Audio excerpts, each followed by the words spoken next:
اب آپ دیکھیے گا پاکستان کا کوئی اسکالر ہو نا تو اس کے پاس میسیجز اور کالز کے ڈھیر لگے ہوتے ہیں کہ ہمارا یہ مسئلہ ہے، اسے حل کر دیں، وہ حل کر دیں، کوئی تسبیح بتا دیں، طریقہ بتا دیں، جبکہ اسکالرس کا کام کیا ہوتا ہے کہ دین بتانا، دین کی سمجھ اور اس کا شعور عام کرنا.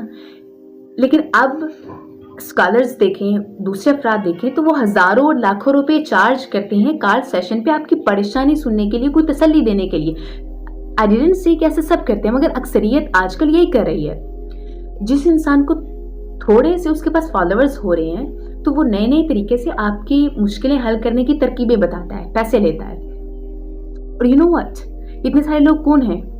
یہ وہ خدا ہیں جن کے سامنے آپ اپنے خدا کے علاوہ جھک رہے ہیں، جنہیں مدد کے لیے پکار رہے ہیں. آپ نے ترجیح اول کا مقام خالی کر دیا اور اب آپ نے خدا کی جگہ کئی اور لوگوں کو بٹھایا ہے. اتنا نارمل آپ اس چیز کو کر چکے ہیں کہ عقل شعور رکھنے والوں کو بھی اپنی اس غلطی کا احساس ہی نہیں ہو رہا ہے.